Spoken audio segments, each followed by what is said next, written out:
Well, hello, people. This is Idiots versus Idiots. This is a podcast where the big man and Danny, that's me, we talk about business and marketplace news. I'm gonna change that someday. Like, just totally destroy it, Yeah. because we talk about so much more than that. Yeah. But You know you what's interesting? insist on this Uh-huh. business On and this narrow focus. marketplace news Right. podcast. And let me remind you that in our last negotiation, we had to sit down with three different attorneys at the same time. It's a whole complicated process. And we ironed out the details. The big man is the largest shareholder in our venture here. However, I have 100% control over all the branding and marketing. However, right now nothing is the way I want it to be. Okay, you'll notice on our social media, go and follow us on Facebook, on Instagram. Or it's not on Instagram, Twitter. Go follow us. We are Idiots v Idiots on Twitter, Idiots versus Idiots on Facebook. You'll notice something, spelling errors. You'll hear and you'll read a distinct boomer voice. I'm not a boomer. You can But jam it up your ass. I it's am okay. not a boomer. I I understand apologize, that. y'all. We're airing out our own Listen, social drama here. Is the big man a boomer? No. Does he talk, act, and behave? Does he bear the spirit of the boomer? Absolutely. Sometimes. Okay, all I'm saying is, listen, folks. Listen, Valentine's Day is coming up, right? This is coming out after Valentine's Day. Yeah, you coming out after Valentine's Day. So I just want to do one thing. I just want to take a moment, personal moment here. I want to give a shout out to the person who's always loved me, always had my back, always been there for me, always believed in me, always championed my dreams. That's myself. I want to wish myself a happy Valentine's Day. I asked myself to be my own Valentine, and I said yes. I swept myself off my feet. There's nothing more Danny than that statement. All right, that is going to live in infamy. I'm going to clip that out. There's Right. nothing more Danny than that. So we are idiots versus idiots. So Hashtag what is Ayn one Rand idiot? your Valentine's Day. That's right. So from one idiot to another Danny, what are we talking about today? Dude, I'm so excited. We have our show favorite, a reoccurring topic, Elon Musk. Yeah. He Well, recently was can on. you talk about business stuff without talking about Elon Musk? I mean, No. like, can And you talk about it from week to week? so here's the thing about Elon Musk for me is like, I love Elon Musk, but I don't like Tesla owners. The same way I don't like Macs, right? Yeah. Mac owners. People who own Apple products in general, or people who are champions of Apple products. People who are the appliance users of iPhones are not the same thing as champion fanboys. Mm-hmm. And I've always disliked electric cars, but I really do like Elon Musk. And what is fascinating is Elon Musk continues to win the future. Well, Elon Musk is now launching with a $99 pre-order, which the whole thing costs a couple. He is launching SpaceX's Starlink. so back up a second. He continues to win the future. All right, again, there's certain things about Elon Musk that I respect, like you. I agree with the whole electric car thing and Mac users, and we've had the conversation about iPhone users and blah blah blah. Right. And it's They're the their worst. attitude. It's not the Yeah, products you and I not the hate. It's product. the attitude of the users. Agreed. But he doesn't always win. Now, does he? He has the uncanny ability, and oh, by the way, this goes back to where his company started. Everybody has told him he couldn't since a long time ago, and Of course, and he just keeps doing. he keeps just, it's almost this will to make something exist. Because look, and they're not all brilliant, right? Like, he No. still hasn't finished his tunnel of under Las Vegas. He Yeah, still here's a- hasn't. Yeah, Go but ahead. here's the point: is what you said there is it is almost like that movie that came out when everyone was graduating high school. I was graduating and signing up for a multi-level market, The Secret. This guy literally Right. just says, "So what we're gonna do is," and then you go, "Right." But you know Okay. what? At this point, And then- he says and then- something, you have to listen. And then a couple years later, I say I hate Tesla owners, and I'm driving a Tesla truck. I'm driving a Cybertruck, right? Right. And so basically, what Starlink is he figured out how to create satellite internet, low latency, high speed internet, linked to satellites. It's satellite internet. Nothing new, but the interesting thing about satellite internet is the way he is proposing that Starlink will function that it has the uncanny ability to upend and disrupt the existing system of ISPs, which is the worst. So, well, again, let's back up a little bit. So, Starlink, right now, released this week, you can go to, I think it's starlink.com, or if not, you can Google Starlink and you get to it. And Right. you can sign up like everything else Elon Musk does, from cars to solar roofs or whatever. You can sign up for $99 to guarantee your spot in line when it comes to your area.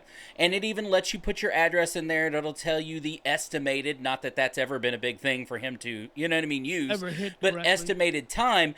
But right now you're talking about it's a $500 kit Right. plus a $50 shipping fee, Right. plus I think the $99 a month, right? So Right. so you have to purchase essentially what is his receiver, right?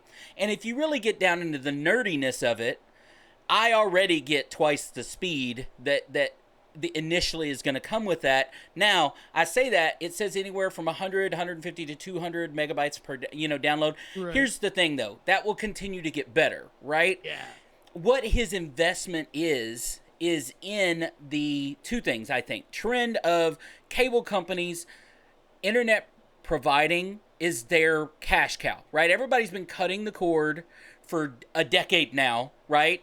Going to all the different apps, free TV services, and all that kind of stuff. I actually had a buddy of mine that made a decent living for like 3 or 4 years there in the mid 2000 teens, right? Where all he did, people paid him $300 or $400 a pop to come out to their house and show them. Basically, he was using TiVo, right? And showing them how to set up an antenna and how to pause and record live TV that they were getting anyway, right? And it Right. was great kind of middle ground, and people were loving it because that was less than they were paying cable for everything all in 1 month, right? Yeah. But so it's to take advantage of a dying industry, and then two, he's using old technology to do it. He's just putting his own satellites up in. I think they just put 60 up this week, right? Right. And he's been talking about bringing internet service worldwide to these areas that don't have it, and this And funds that. so, and here's the thing: is this is part of SpaceX, which in Mm-hmm. our, I think our one of our first or second episodes, I think yeah, it was one or two. I talked about how I believed that the monoliths that had been popping up all over the state, the world, Mm-hmm. were part of a campaign to advertise SpaceX. I continue to believe that is the case, but with no evidence. No evidence to say that, but yeah, That's what's new. what Idiots versus idiots. that's If right. you came here for evidence, you're an idiot. The show's for you. But what I think is brilliant is like he's going to and listen, Elon Musk has this again uncanny ability to create a gold rush in an industry. Mm-hmm. Because all he does is, and like I've made it's a joke, it's a meme, but he just like drives out to Joshua Tree, California, drops some acid in the back of a stream trailer, and then goes, "We're going to put satellites in the sky and create high speed internet. We're going to bore tunnels under Los Angeles, traffic, Mm-hmm. whatever." Which Dos Equis did everything he was trying to do with the tunnel by just spreading Dos Equis. So what I think is really cool though is the disruptive factor, because we saw the same thing like you were talking about cord cutting. We saw the exact same kind of disruption happen where it's you all ended up having like I have 5 different streaming services. So like, what's interesting is he's gonna disrupt internet, the ISPs, internet service provider business. Again, I think we've talked about in this country is like country, like most people have access to extremely slow internet. Well, Most people do not have. absolutely. You don't High live speed in a internet is not a given, right? Like a telephone line or whatever else. Even though you could make the argument that in today's world, think of again Dos Equis this past year, how many kids have gone to local libraries to get high speed internet to log on to school and stuff like that. There's been no greater show that that high speed internet should be a important, given in today's right? world. It should be And I think the again we're not a political program, but no. sometimes uh, the regulatory burdens and the regulatory infrastructure that oversees, governs, and directs how ISPs are laid out, and it creates a situation where there isn't a lot of competition, then creates a situation where you have a high cost local service. So a lot of people have one or two at best competitors in the home market internet service. This is going to create a situation where, as the world continues to shrink, and more people. Mm-hmm. I have a friend who just took off and moved to Vietnam. Not Vietnamese. He's a 6'3" tall white guy. Why did he do that? He can just work from Vietnam, and his cost of living goes to dang near zero. And he manages a Mm-hmm. overseas, works for an American company managing an overseas team. Now he's in their time zone, so it ended up being a benefit to everybody because workflow just sped up because we're not on a time delay. So what Well, I'll Starlink find has, the link. I'll find the link and I'll send it to Danny so he can put it in the show here because I didn't even think this reminded me of the conversation. There was a story that came out this week about a 90-year-old man in California that paid almost $10,000 to take out a 2-page ad in the newspaper because he's 90 directly to the owner of AT&T because he's been trying to get high-speed AT&T. He's been a lifelong AT&T payer, like customer, from yeah, telephone all the yep, way up. Guy is a loyal AT&T guy and he and can't get can't gigabit get speeds. the speeds that he needs or wants in the neighborhood that he lives in and owns a house in. So he paid $10,000 to the newspaper to try and get the message to the And big listen, dogs. if you're, I think what we're seeing and the Dos Equis has created the situation where people are like, I don't have to be in one, No. right? The grand and the what was a gradual shift turned into an abrupt shift to I don't have to be chained to a desk. I don't have to be chained to this job. I don't have to be chained to this state, city, my house. And what Starlink has the potential to do, what other companies don't have the potential to do because they aren't Elon Musk, right? And this is Sure. something we talk about on this podcast a lot. It's not about good ideas and it's not about the first mover advantage. It's about your execution. And Elon Musk just knows how to execute better than other people. If he can provide you, let's just say this, because one of the first things I said was, well, I'm getting twice as fast the current internet than he's providing. However, here's the thing, here's the caveat. If I can pay Starlink, this, let's just say it was the same, right, as Right. what I'm paying now. If I can pay Starlink for half the speed, but I can then go anywhere in the world and get that same speed, because I can only get the with the speed I'm getting, I can only Right get where you within at. my house, the range Yeah. of my house. If I can then turn around and, like you said, we now live in the world, and guess what? We've really lived in this world for the last 4 or 5 years. Sure. Dos Equis has kind of pushed us Like I more said, into it was acceptance. it was a gradual shift that turned into an abrupt shift. Yes. It was already But if happening. We were already sliding down this mountain, right? We right. were already sliding down this slippery slope. But all that happened is we just threw a jetpack on, and so all I'm thinking of is I'm thinking of my friends who are American friends who live and work overseas for fun. And I'm thinking of myself, who I have aspirations to not. I mean, I'm interested in like, hey, what does it look like if I wanted to go live in South America for Well, people like Elon Musk, and he doesn't get enough credit for this. never? And Danny's not going to necessarily agree with me on this, but I think certain people, whether you know it or not, whether they always admit it or not, think bigger than just the aspirations of their company. They think about how this affects the world, the people that help them, whatever. And I think whether Elon Musk knows about it or not, I think he does based on some of the interviews that he's had or whatever. He knows that if you can provide internet access to the world, that it changes the world a little bit. Not, and even from a standpoint of people that use it, okay, people that are business. Imagine this, Danny. I no longer, if I own a company, which you know I do, but if I own a company in Austin, Texas, my employee for the traditional last 30 years, my employee pool that I can hire from is geographic. Right. With this technology, once it catches on and everybody has some form of it, my pool then ends up from anywhere. almost Right. anywhere around the United That States, around the and, world. and listen, that is actually I was listening to a different podcast about cars. The guy was talking about he's like, well, we thought about getting an office. So these guys realized like, hey, we hired in the middle of Dos Equis. We don't have the like no one is in the same place. So if we got an office, there might be two people in it, not 10 people that we hired. And I think that what to me is what makes me optimistic about it is I'm a guy who wants to go buy a ranch and live in the woods, right?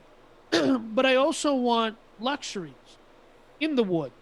See, I want Absolutely. to be away from people, but near the luxury. I want to be in the luxury. And one of those luxuries is access internet.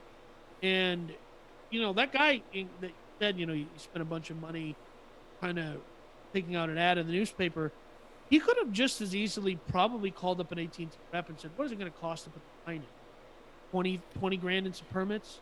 Well, but that was part of the story is he's done that because here's the thing about here's a secret about existing cable providers and ISPs that they don't like to talk about is it is less expensive for them to lay in new technology in new neighborhoods than it is to go in and dig up your stuff. Right?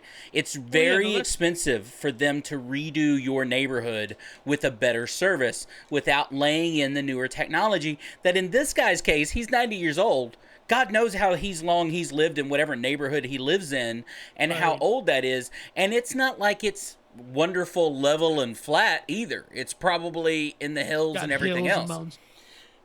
There's a movie about this, and Jesse Eisenberg's was in it, and so was I forget her name. Selma Hayek was in this film. I can't remember what it's called, but it was basically like they were trying to lay a fiber connection, fiber optic connection from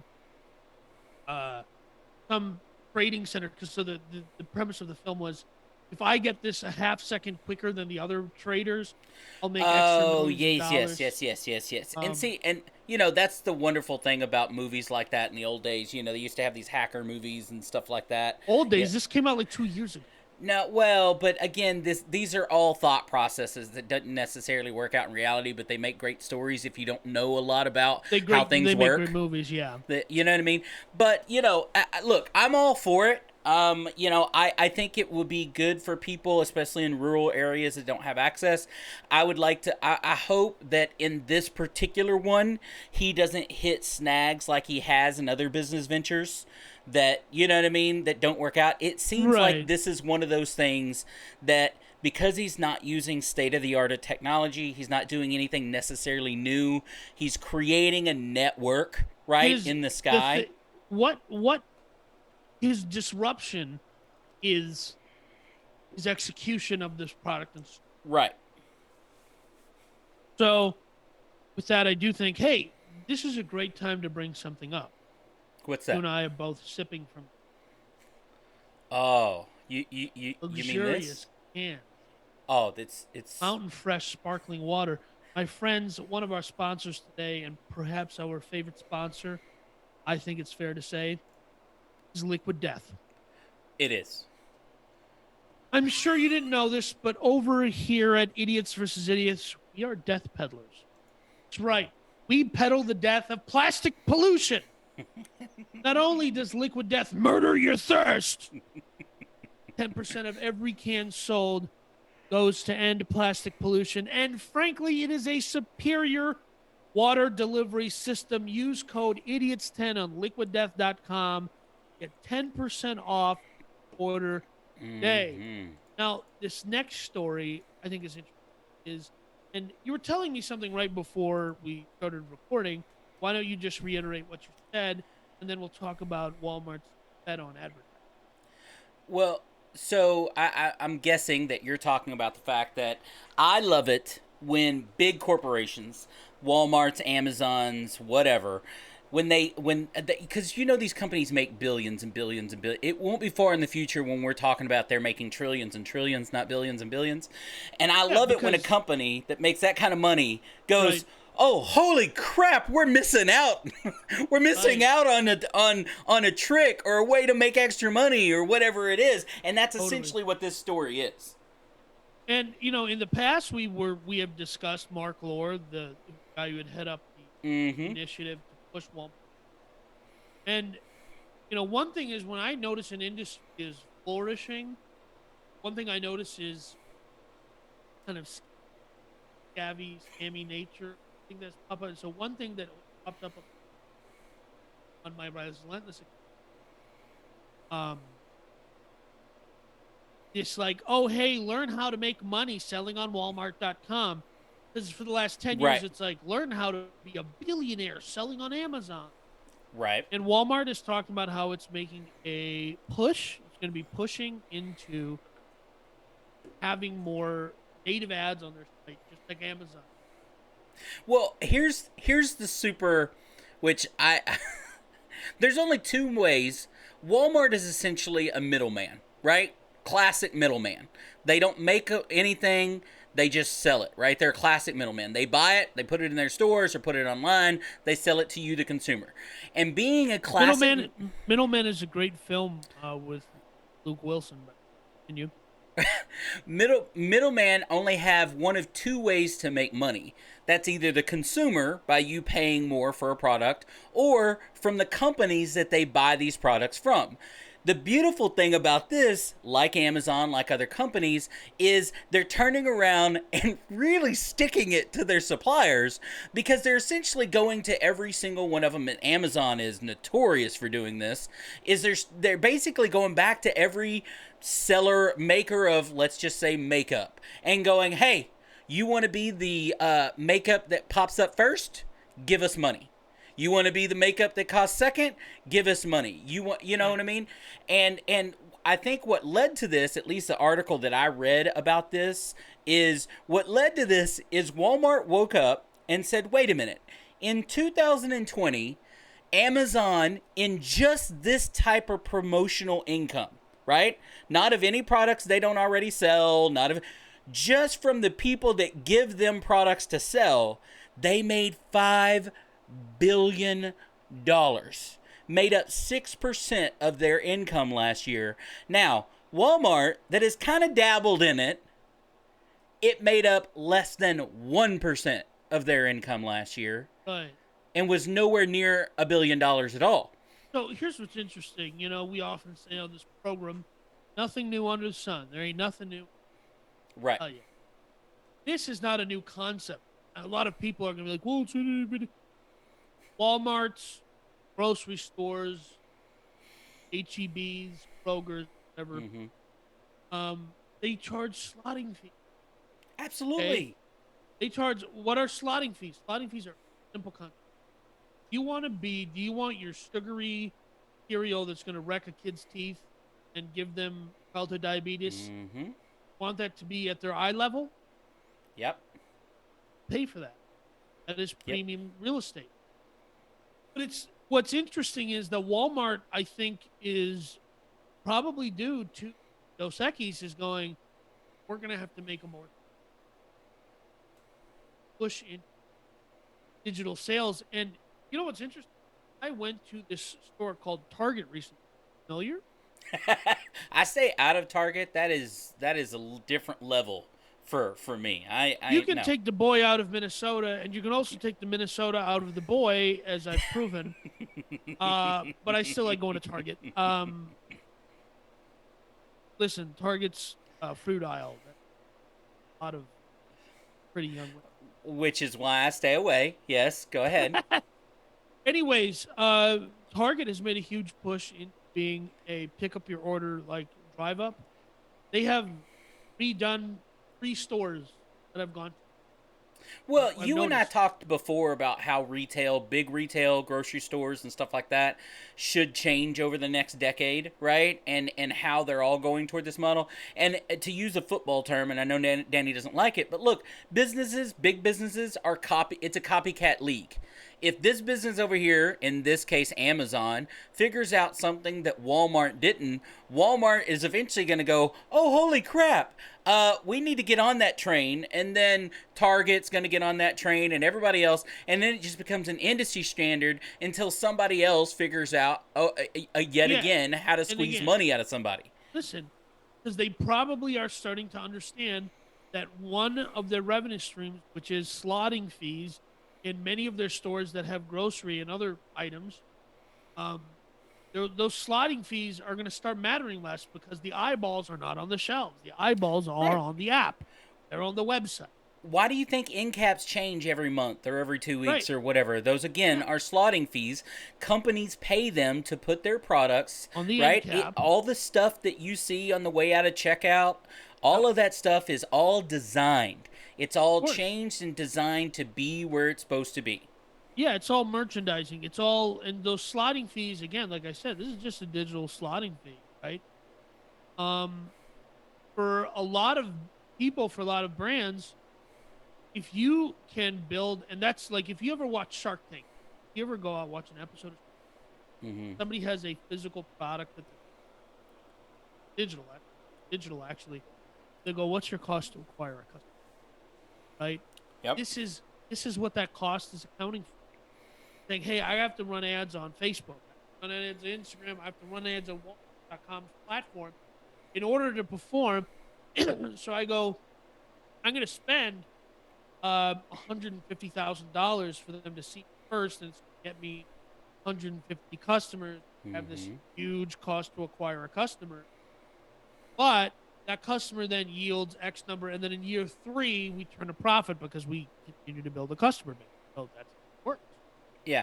Well, and look, this is a service that Walmart's not creating. They have an existing part of their They're company. rebranding it though. They're They're rebranding rebranding it. it. It's called Walmart Connect here, and one of the Yep. things that they're doing that's not just about, okay, we're going to give you, first access, or we're going to put you here or whatever. One of the things, like everything else, especially since Walmart started its right $99 2-day service or whatever, Right. why does Amazon and Walmart, when you sign up for these services, not only are you paying, but you're also clicking that terms and conditions button, which means we now know everything you order and we categorize that data. So if you go out and you look today what Walmart Connect, what they're peddling, just like what Amazon peddles to their people, is Right. not just preferred marketing, but Right. it's targeted preferred And marketing.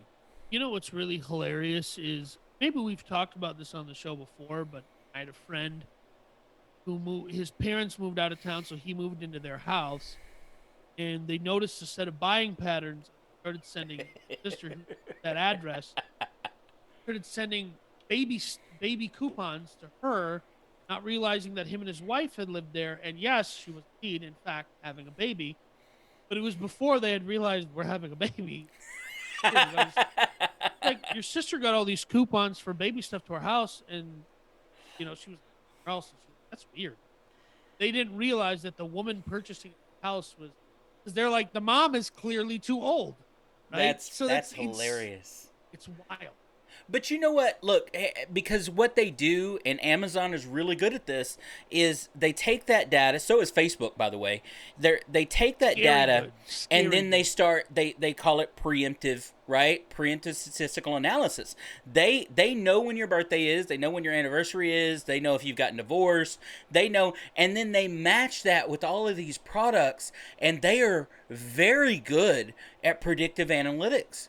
If you've Yeah. been divorced twice and they know what products fit you just got a divorce. Oh, here's a whole slew of products we think you'd Right. be, and they are very, very, very good at that. And that's where Walmart wants to get to because there's money in that. When you can go to somebody and say, hey, I know exactly who your client base is. Right. So it's not going to come up on anybody else's. And guess what? In a way, it kind of saves that company money, right? Targeted advertising is always better than the, spaghetti Listen, it's method. not just that it saves the company money, right? I'm as an entrepreneur, it gives me an opportunity, right? If I create a product to know that I can go to a company, I can go to a Facebook, Walmart, and I can say, I have this product. They can go, we know exactly who's on it, right? Mm-hmm. That's how people have businesses, my friend. I mean, Mm-hmm. that's so it's in a way it looks like, oh, the big guy's profiting off of the little guy, but it is we're all a succubus attaching ourselves to a whale here, Right. right? It's all the same. It's the same amount of money just getting pushed around. Look, and here's what I wish I could. If anybody gets anything out of this story, and I preach this in my coaching stuff for years, is Here we get to go. know. Shut your face. And I Get just to know your let me grab a audience. pillow. Let me grab a pillow. Shut your face. I'll make it quick. The point is, get to know your audience. Okay, get to know your audience. Know who your customer is. Choose that customer wisely when you're choosing your product you're selling, and Right. life goes a lot easier. The fact is there's not a single product out there that applies to everyone. This whole, well, everyone needs my service is a fallacy, right? Right. Not everybody's going to use you for that service. It's dumb. Now, remember what the big man just got done saying at the beginning of this podcast, which is, we don't have a narrow podcast. We talk about everything. All right, before we get to the next story, before Danny bites my head off, let's see, who's our promo for this one? It looks like it's Big Man Gear. Big Man Gear is the big man, that's me. Ideas of funny merchandise, and Danny likes to say it. I am much more of a brander than he is, so he can just suck it. Big Man Gear is a shirt brand that I created. It is every corny dad joke. He's got boomer meme in here for me to read just because he knows I would enjoy that. On the t-shirts for sale on Amazon Prime, you can currently buy what he calls the unimproved Idiots versus Idiots logo Unapproved, not improved. Unapproved, whatever. I have a bunch of them on there that I enjoy. Basically, anytime I come up with a logo that I like, I put it up there. This is one of them. You Are an Idiot t-shirt that I created specifically for our wonderful little podcast here. So go to bigmangear.com and you can get any of those Big Man approved t-shirts today. They got big people sizes. Let's talk about the MCC PDC, the Mark MCC Cuban PDT. Cost Plus Drug Company. Mm-hmm. It seems to me like every wealthy billionaire now just playing a game, copying Reddit. We're going to talk about this, I think, in a week or two, but you have, everybody's jumping in on one particular app style right now. And Mark Cuban is starting a generic drug startup with his name on it. Well, okay, so if you read the story of this, it actually, I don't know whether it appeared on Shark Tank or the doctor that created this, something around Shark Tank like. But anyway, this doctor brought this company thought process to Mark Cuban and some others. Mark Cuban decided not only to invest in it, and now that he's been investing in it and investigating the idea for over a year, Mark Cuban thought, well, the only way to get people to buy into this is for him to put his name on it. To basically, hey, I'm doing this as a marketing thing, right? And the idea is simple. It's credibility. Right. And the brand that is around Mark Cuban, I think it's just him being himself, authentic. And I think it comes from both Twitter and having been on Shark Tank, and because Shark Tank is the number one channel watched by number one TV show watched by families together. Really? I didn't know that. I've only seen a couple of episodes of Shark Tank in its entire existence. I find it very formulaic and over, and it's over-dramatized and of course. Whatever, and good for them. Hey, it makes them money. It gets these products in front of people that might have not otherwise had. Good for them, but not a big fan. Anyway, the point is, what's the idea here? The idea is simple. Because it was originally called Osh's Affordable Pharmaceuticals, created by Alex Oshamansky. Yes. And he cold emailed Cuban. I knew it was work, people. Yeah. Don't. There's no reason not to try. You got nothing to lose. Email's free. Because this was going nowhere under this poor doctor, right? This doctor had a great idea. It was going nowhere. He gets Mark Cuban involved, and guess what? They got their first product coming out this year. And here's the point. The whole idea is we're going to take, look, everybody knows the story of drug companies and costs of drugs, right? Everybody knows that there's diabetics out there that can't afford their insulin, right? And this doctor, if I remember right from the story, this doctor is one of them. Right? He's a diabetic. Now he can afford his medicine, but Right. insulin's gone up so much in cost that he's like, wait, the idea is if you can get enough money and you can get enough manufacturing behind you, somebody that can manufacture a bunch of these drugs that are out of patent, right? Which drug manufacturers get 10 years. Guaranteed patent. They can extend it, but really it's 10 years. So after that, the patent is open to any drug manufacturer out there. If you can get a manufacturer, somebody to create these, and they're, according to Cuban, they're going to take the cost of manufacturing plus 15%. That's it. That's it. So whatever it is, and this first drug that they've got coming out this year, I think it's for ringworm or something like that, Right. which is a big deal in a lot of third world countries and stuff like that. That Right. instead of $200, it's supposed to cost like $20. And listen, if you're outside of if you're within the United States and you've never attempted to get drugs in other countries, it's wild what we're paying here, right? Right. That is not to make a political statement or anything like that. That's just to say, you live in Texas, and when you live in Texas, you know one thing: you're paying $600 a month for your diabetes medication in Texas, and hop the border and pay $50 for the exact same box of medicine. Well, and look, it's that Americans have money, right?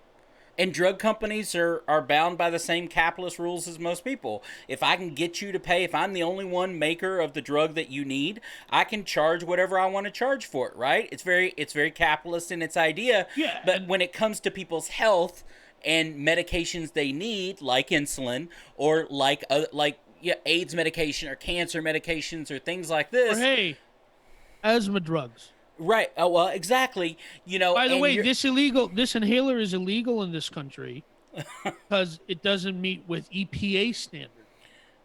The So actual inhaler itself or the medicine itself?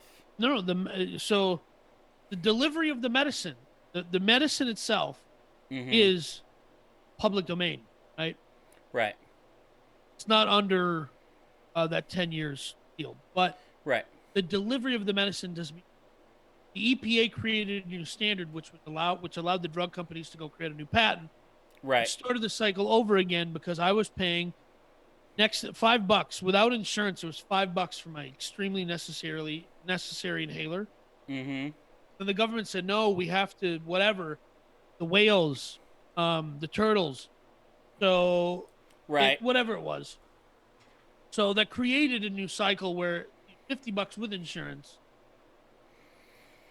And that allows pharmaceutical companies and big pharma to turn around and, like you said, go from $5 to $50 for something that the medicine itself didn't change.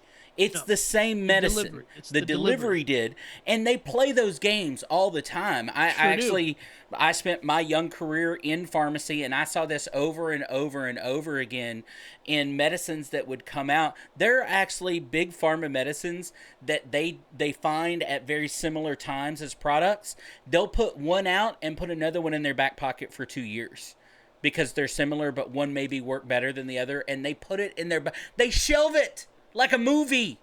This could be helping people, and they shelve it so that they can come out with drugs in a certain timeline and things like that. Hey, this is not to diminish the fact that you want to sell a drug in this country, you have to get it through FDA approval. That is a $1 billion process. Absolutely. You want to sell a drug in other countries, there is a pharmacist that has to dispense it. That's required by law. You know that. A doctor has to prescribe it. If you're, like I said, a Texan and you hop off over the border to ye old Mexico, there's none of those, nobody. Okay? Well, but here's my deal. Again, you know me, I and you make fun of me this, and I say this, I am a capitalist, I get it. You have the ability to have a company, and if you have a product, you are allowed to charge whatever you want for that product. Okay? With or without a conscience. It's up to you. It's not in capitalism. However, a Mark Cuban, a billionaire, has the ability in that capitalist system to come in and make the same drug that's not under patent, right? That's perfectly legal, and charge way less than you. And what does that do to you? It makes you charge way less in the long run. Because really, Mark Cuban doesn't want to go out and manufacture every drug on the market No, through he his doesn't system. care. He wants to force the hand of all of these drug manufacturers out there to compete. Because that's really what gets prices And down. and so what is interesting is, we talked about this in the last episode, and I said we would, you know, circle back to the subject. And that is the fact that in these here United States of America, we have these things that people that I refer to as regular boys. I call them just they're regular boys, but they're billionaires. They're the Right. Elon Musks and the Mark Cubans, two people we talked about. They're the guys who want to go on Joe Rogan. They drink beer and, like, I don't know. I think Mark Cuban drives a Lexus, but I'm just saying he has billions of dollars. He lives in a huge house that he bought in Dallas because he got an amazing deal on it. I think the guy like took a huge loss. It was a $10 million loss. He just bought it for 12 million bucks. Yep. And he is, despite the volume of capital at his disposal, he is more of a regular guy than I would say a college professor. You I need somebody only who I met him one time. I actually worked really. in the pharmacy as a young man. The I know. pharmacy he used in North Dallas. Oh, okay. Him, Mary Kay of Mary Kay Cosmetics before she passed away. Right. Basically the Richie part of North Dallas, right? And I met Mark Cuban, and now I say I meet. He came in to pick up a prescription. It's not like we had a long conversation or anything like that. But Right. what little interaction I had was that exact same. Just a normal guy. You wouldn't know him if you Yeah. didn't know his face. You wouldn't know him from any other I guy. I also happen to know that I work out at the same gym he does. Um, and they say, yeah, he's on the schedule for pickup games every couple of mornings, Good for playing him. He loves pickup. Yeah, basketball. yeah. Um, That's but but so he's going at this, and he's one of those guys that it seems to be he wants to take his billions of dollars and do things meaningful with them. Right? He keeps talking about this over and over and doing it with drugs. Hey, you know what?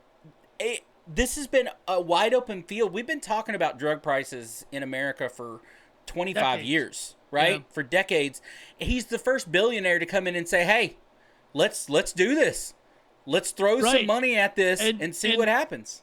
so what's interesting is in this episode today we've talked about two things, and two of those stories were billionaires disrupting industries by incumbent players that are not providing the best service. And I think that is an interesting dialogue to have, which is Mark Cuban has absolutely nothing to do with the pharmaceutical. He didn't make $1 billion in pharmaceuticals. He Nope. made $1 billion in tech.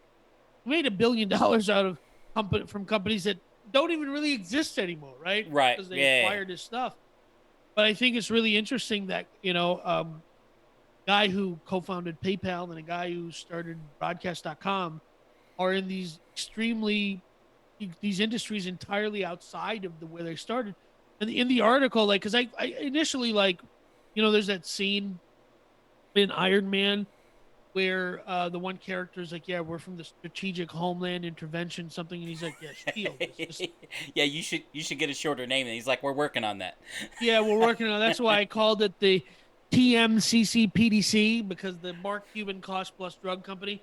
But the guy who created it, Oshamansky, I think I'm probably saying that wrong, but Well, but he's still there. Apparently, from what I he read, Mark Cuban he's brought him on. It's not only Oshamansky is still there, Mark Cuban retained him. Oshmansky's happy that they're putting Mark Cuban's name on it, right? Because they absolutely understand that what it's going to do for the business, and the underlying proposition is we're going to make probably millions and eventually hundreds of millions and probably eventually billions of dollars by sticking it to the pharmaceutical business, which is, it seems to be 2021's theme, which is we're all going to get wealthy, sticking it to people richer than us. Jam it to the elites, man. Jam it to the elites. And let me say it. Look, let me tell you, we're all sellouts to a certain extent, okay? If Mark Cuban wanted to put his name on Idiots versus Idiots, would be Idiots versus Idiots brought to you by Mark Cuban. Or Yeah. Mark Cuban brings you Idiots versus Idiots. Whatever he look, wants. I don't care. I wouldn't care if it was MaxiPad. Idiots versus Idiots brought to you by MaxiPads. Okay, I Anybody. don't care. The point is we're all sellouts to a certain extent, and I am glad to see that people like Mark Cuban, Elon Musk, and hopefully others along the way have this ability to start doing these kind of things because it feels right, but at the same time they make money. So it's not just altruistic, right? It's not just, hey, he's going in, eyes wide open, hey, I'm going to make money off of this. I'm not going to make as much money as Pfizer, but I'm going to make money. And if he wasn't able to make money, he wouldn't be able to do it. Exactly. There's nothing wrong with making money doing good things. Again, let the anarcho-capitalist of this show, the resident economist of Idiots, my ass, but go ahead. Let him remind all of you. He told you this is you can stick it to the wealthy elites and make money at the same time, and it's a meme and it's a good time. And I'm just saying, kept telling me you couldn't do that, but look, you can. And they in the article, which we'll have linked in the description of the show, as we do with all of our articles and sponsors. They mentioned Martin Shkreli, Pharma Bro, which the phrase "bro" in Pharma Bro is it? Yeah, it is. It's a. But go ahead. Slur. They're slurring him. Yes. And I just want to I just want on Idiots versus Idiots to have a moment of silence. Pharma Bro did nothing wrong. Martin Shkreli did nothing wrong. We are Martin Shkreli. No. All I can say is finish what you're saying very carefully. When he gets out, I can't wait to listen to him on.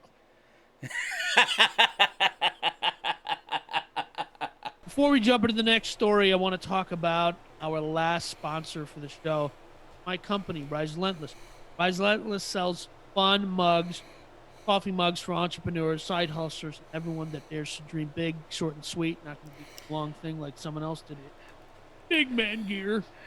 So what are an example of some of these mugs, Danny? Are you going to pop them up on the screen? Is that what you're going to do? No. I don't have any pictures. I just wanted to say that, you pick on me all the time about my, makeup of art, and I gotta say that there's a couple of them on yours that are lacking. Oh, okay. I feel the same way about your face and your entire decor in your studio. Can we just talk about this last story and get on with our lives? We can. Go ahead, Bubba. Uber used to drive drunks to their home. Now they are bringing drunks the booze. You sent me this headline, and I thought, what in the hell is he talking about? Like, what in the God's green earth is this man talking about?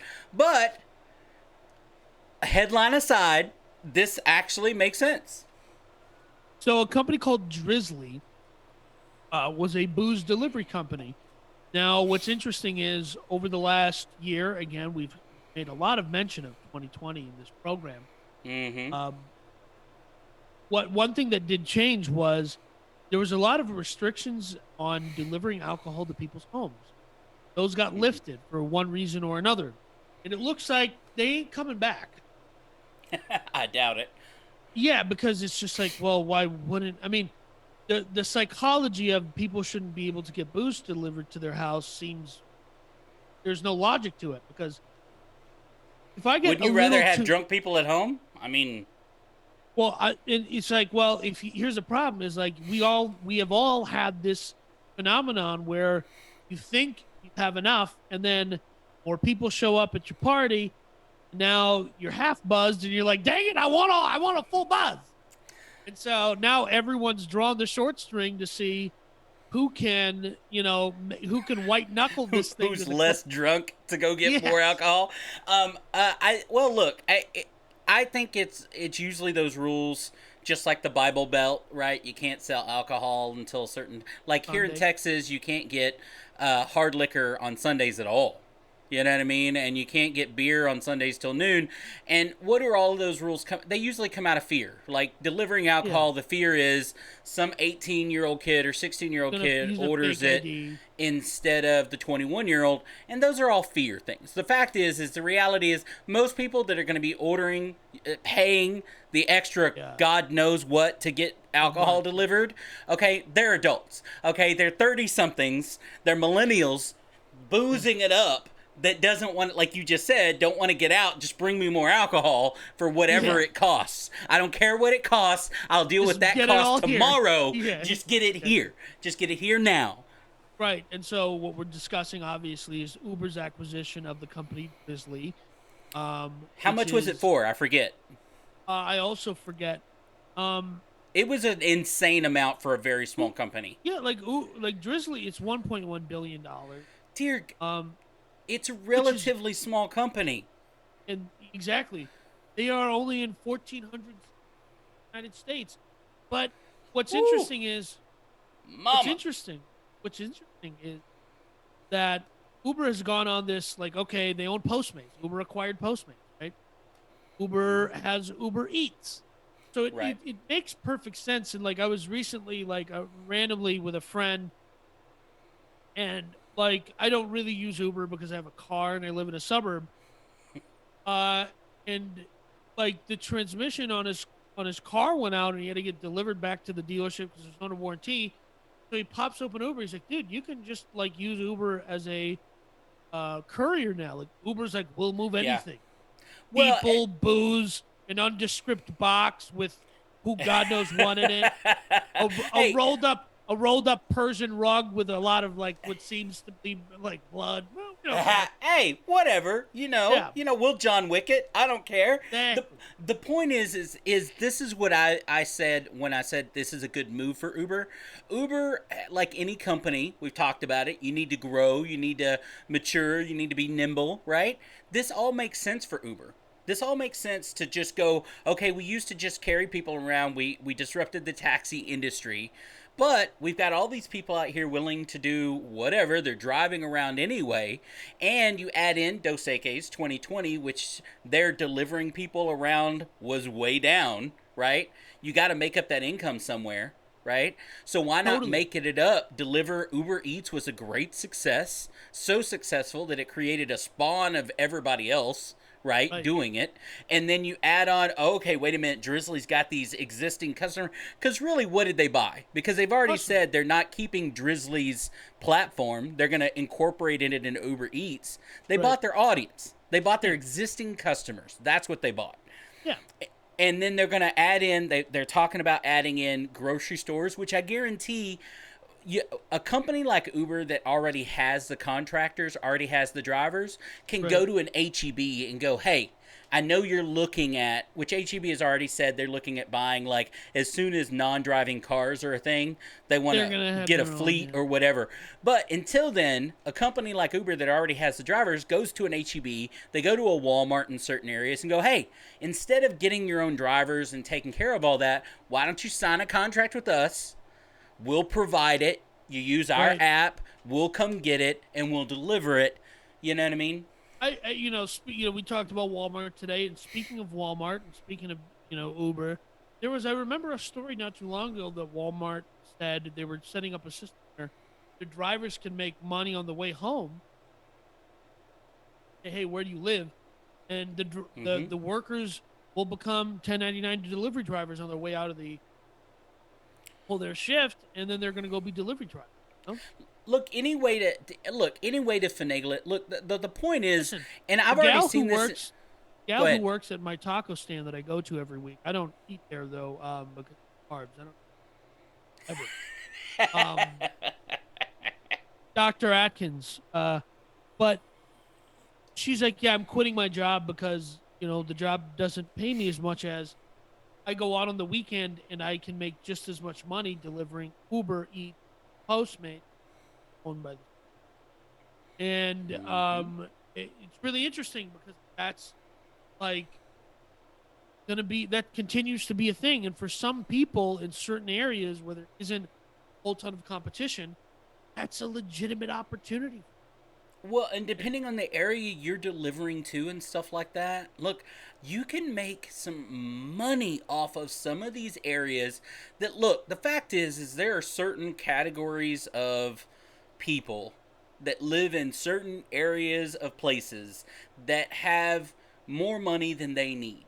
And they will pay out the nose to have where they don't have to do anything. The Listen, service that they let me provide. tell you something. I am not one of those people that has more money than I know what to do with. I have enough money and I know exactly what to do with it. I'm also one of these people who, and I think it's, I mean, race trauma might be unfair, but Uh huh. we all know the trope about Indian men being my father. So I was always one of those people. So I'm the opposite. Which there's some way, like, can we make this more convenient and the money, Mm-hmm. right? So I've always had, and it's always that dichotomy and that relationship. I work so dang hard to give you opportunities, but why are you now taking advantage of them and living better? Because, like, I'm so cheap. Like, no, the Well, whole point was to make a system where I could be, you know, do what, have live a little better, So the I will pay to value have of it, things. the Yeah. value of it, right? I mean, people used to. I remember a time when people used to balk at because originally delivering pizzas, pizza companies delivered them for free. Right, it was kind of part of the, and then when pizza companies started delivery fees, I'm old enough to remember when they started to, like, people went nuts. Oh wait a minute, you won't pay $3 for, you know what I Get mean, it to deliver delivered. your Yeah. pizza, and now you fast forward 20 years and it's like, I don't know last time you had something delivered to your house from like a Uber Eats or something like that. It's not cheap, right? No, But it's not. people will pay, and then you add on tip, and that's where these people really can Yeah. make a lot of Good money. money. Is these people So will tip an insane amount of money. he, a long time ago, I hurt my foot a couple years ago. This was when I was in Austin, and I couldn't. It was I lived on the third floor of an apartment. Those of you, like, when I first moved to Austin, I got an apartment on the third floor, and then when then I flew in, trying to lease and pick out the apartment back. I was asking the leasing officer, I'm like, "Hey, where's the elevator?" So I know stuff up in the elevator. What are you talking about? Apparently, they didn't have one. So I learned the hard way. But I'm just saying, like, like, there was, I didn't even have the money, but it was like, well, better than not having groceries, right? Right, right. So Well, but I don't think that's most people that are no, of using course Uber not. Eats. I think it's more of a convenience app, obviously, and people will pay out the nose for it. Do you remember? Listen, let me Um, let me give you an example, okay? My dad is one of these people. Like I said, I love the man. He is not. He is beyond thrifty. He is cheap, but as he's gotten older, he's like, mhm. I'm just gonna spend the money because there's no dang point. But what I'm getting at is, he was one of these people. He's like, nobody needs a smartphone. Then he got a smartphone. He's like, well, you can have a smartphone, but nobody needs internet on their smartphone. Now who's scrolling on their godforsaken iPhone every 2 seconds? This I'm just guy. like your dad. I dragged along. Don't need a smartphone. Don't need the Don't internet need on the don't smartphone. need Don't. unlimited texting. But the Yeah. point is, I don't need high speed internet. Like, at some point in time, you come to accept the convenience that comes with it, and you just overcome that cost objection, and it's just built into your life. I think this is another thing that's benefited from Dos Equis 2020, right? I Yeah, mean, having totally. food delivered, having stuff Having like that booze delivered. delivered. Listen, my friend, they closed basically everything. But what was open? What is a necessary? Because everyone understands, you take their booze away, Oh, absolutely. a problem. So Absolutely. I just think it's really interesting. Is like, Uber is actually working towards this thing called profitability. And in Silicon Valley, the concept of having a business that makes profit, wacky, apparently. Down in Texas, we have this concept: make money. We're not making money. Who wants to? Your horse is I, there, cowboy. I think what leads Uber to profitability and stuff like that is, like most companies, they figure out get paid by the companies that have money, so there'll be these partnerships, and you've already seen it. Like, there's certain restaurants here in my area that I can go onto, order online. They say they deliver, right? And what they're doing is contracting it out to whatever, whoever, Uber Eats or whatever, but it's all wrapped up in my bill that I pay the restaurant. There's not a separate app. They're the ones, sending that to Uber Eats or whoever it is, Grubhub or whatever, and the restaurant's handling it, and the restaurants pay out the nose. I'm still tipping the driver, but I'm not paying this Right. separate fee, right? And like the concept that it's just baked in. Listen, well, the cost is. The cost is still there. But when you bundle It just it, doesn't feel as bad. exactly. When you start line iteming, people get nervous. They don't like it, right? They don't like the fees when you line item it. But Right. when they just see a big total, they don't care. It's like a Spirit flight. By the time you're done with a flight on Spirit, it costs you as much as getting on a first class Delta flight. You might as well have just gone on Delta, right? It wasn't.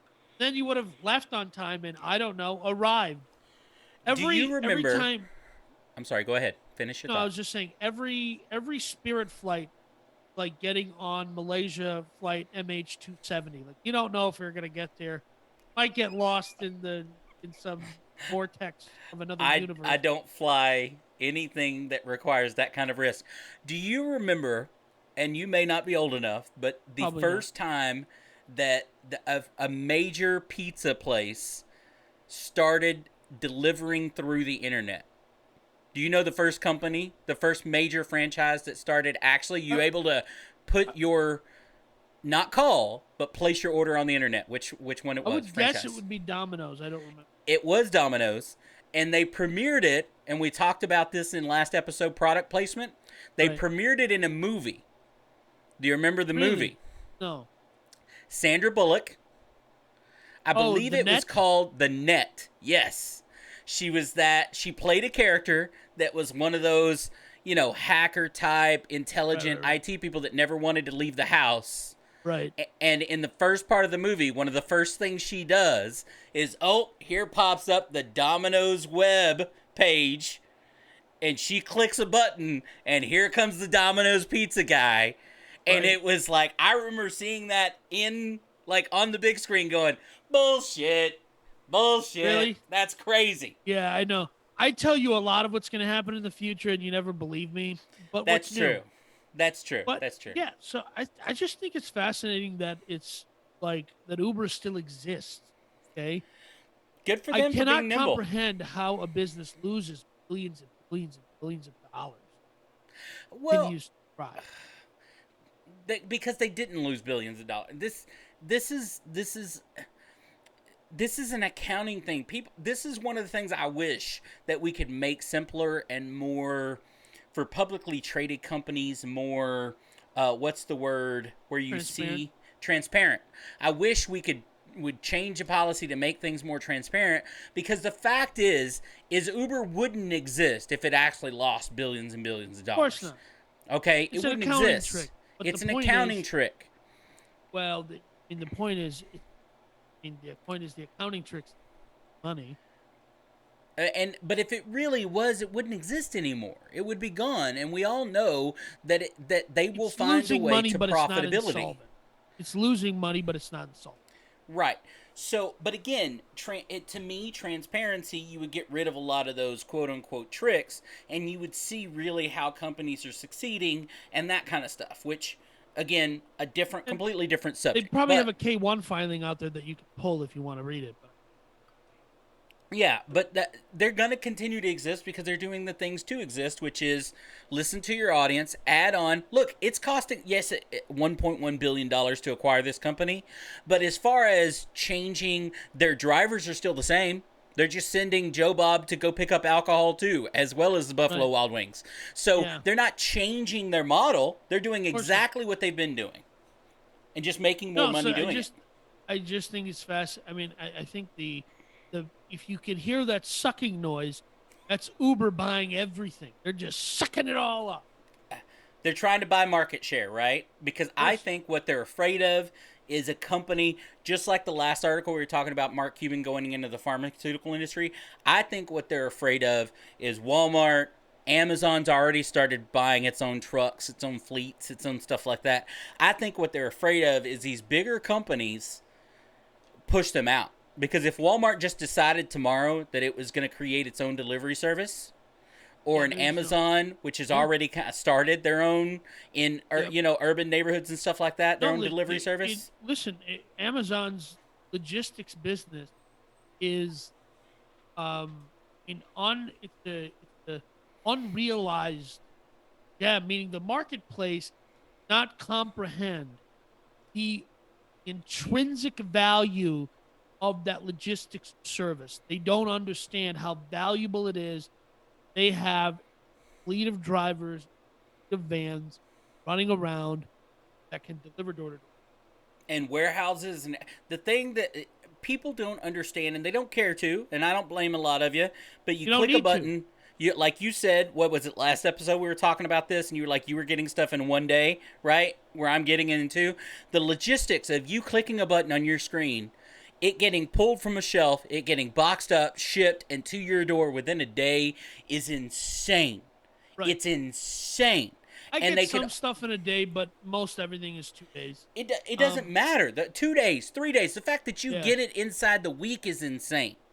I still remember when I bought an MP3 player on eBay.com, Yeah. electronicbay.com. And it showed up in 3 weeks. I'm like, so wacky, dude. A Mm-hmm. couple of weeks ago, I just went type on my screen. Now I have this thing, and I can put 20 songs on it. It doesn't. I mean, it was wild.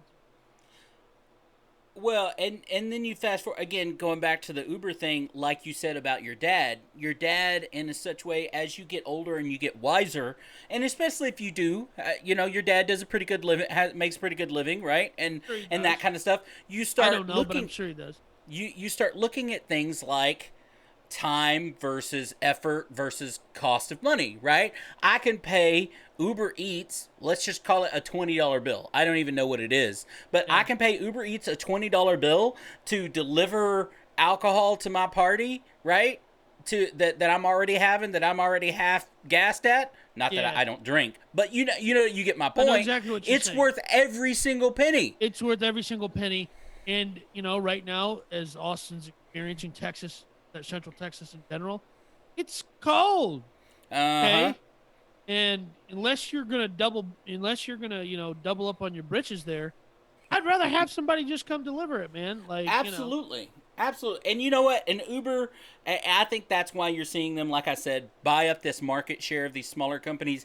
Even though I don't understand where they're getting these valuations from, I don't understand what No, they paid it's for listen, Postmates man. and what they The paid for Drizly. valuations. Listen, the valuations of Postmates made sense. Valuation of these businesses is part of it is, I think, is the psychology of the market. And part of the psychology of the market is when a Drizly competitor or a Drizly type business that might exist right now, if Lyft or Amazon or Walmart, any other competitor wants to come purchase them to compete, because they go, hey, they bought Drizly, we can throw gas in the fire of this other competitor, Booze Hound, or whatever the heck it's called, right? Whatever. Now that there's a 50x multiple of revenue, or whatever the heck the multiple was, that company can go to whomever and say, hey, you got to pay this much because they paid that much for that. And what that the psychology of the market, what ends up happening is that creates a scenario where Amazon or whomever does buy it, and they'll end up overpaying, right? Like I got buddies who are in the car auction business, and they're like, dude, the psychology of some guys is like, I'm going to bid something up and I'm going to drop it on somebody's head. I'm going I to guess force them so. to overpay.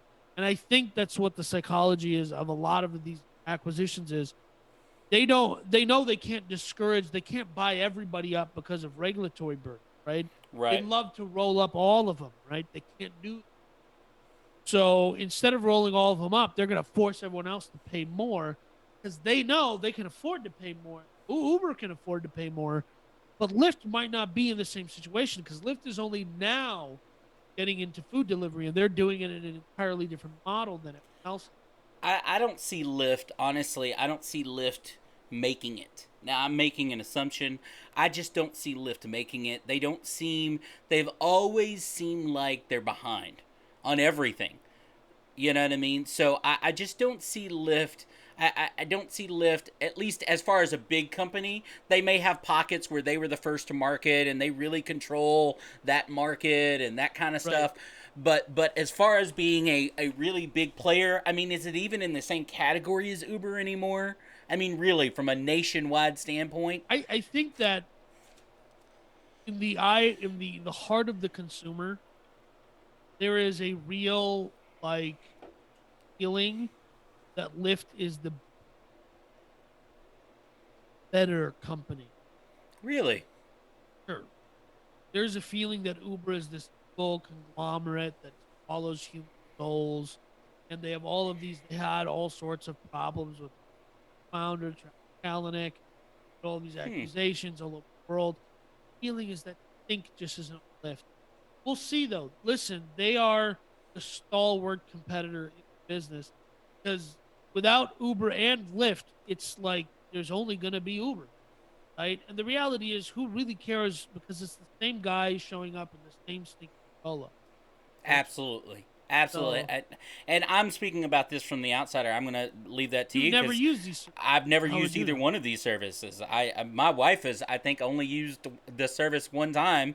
One girls' weekend kind of thing. So Yeah, yeah, yeah. I don't know that I don't use either one of these services, that kind of stuff. I do know in the neighborhood that I live in, there's a guy that lives here in the neighborhood that does essentially this, but does not drive for Uber or Lyft. He delivers food and anything else you want him to pick up, and makes a very good living out of it, just in this neighborhood. This Really? just this People just text him? geographic, within 10 or 15 minutes of where I Yeah. live, this neighborhood and the adjacent neighborhoods, he makes a very good living at. I don't even remember what it's called, but he's got some brand for it. And yep, people just text him, say, "Hey, can you go? You know what I mean? Get Taco Bell for me or whatever," and he goes and gets it and charges. I don't know what he charges, but Five it's bucks. it's not anything crazy, Right. and that's what he does. And he'll Huh. deliver anything. He's got a truck. He delivers stuff from Home Depot. It doesn't matter, right? And he Yeah. charges fees for it. Makes a very good living. Works, when normal hours, right? Fascinating. That is Yeah, fascinating. and you don't have to download any app. You don't have to download. All of his marketing is by the people in this geographic area. Again, wouldn't work on a large scale, but as far as for him, his own income. And listen, people, scale is interesting, but for some people, entrepreneurship is going to look like I just drive my truck around and I pick up stuff and I deliver to people, and that's how I make a living. And for a lot of people, I think maybe they get discouraged from engaging in entrepreneurship because they're like, dude, I don't want to go have a business with employees and ability. That's me, right? That is totally. Yeah. I don't want to. But the concept of you can go have a solo career where you just do whatever you want, whenever you want, and occasionally get your buddy Big Man some Taco Bell. That seems reasonable. You Hey, can I deal with tell you that. what. When my wife told me about this guy, and then I met him, and he's a good guy, and all this kind of stuff, and him and I talked about his business a little bit, I actually thought then and there, I was like, if my kids were, I have three boys all within 13 months of each other. If my kids were 17, 16, and 16, instead of mowing lawns, Go work for hell, this guy. just, well, not even go work for him, just do the same thing. Jackson. Just do the exact same thing. Three of you deliver, right? Deliver stuff, use the family vehicles, go deliver these things, right? On the weekends, on the evenings, whatever. Well, And shoot, you that's, just you put one of them behind the wheel and you put the other two out just making the runs. So they're going into the store, making the runs into the house. Makes perfect sense. uh-huh. Do you have anything Forget mowing else? lawns. Forget mowing lawns. This is Totally. the Yeah. new, right? You know what I This is mean? the Why new not? mowing lawns. Yeah, exactly. Anyway, Well, big man, do you have anything else, or can I have an investment tip for everybody. I'd like to close the show on. Have some. this investment tip has nothing to do with me. I know nothing about this. And if you take Danny's advice on this investment tip, you are at your own risk bet there. So go ahead. Well, I just want to let everyone know in 2022, pagers and beepers are going to make a huge comeback. So invest in them now. You're so full of crap. You are a complete idiot. And for idiots versus idiots, my name is Danny, and I'm signing off. all of the things that we have said are fully endorsed by Big Man. Have a nice day, everyone. We'll see you next time, folks.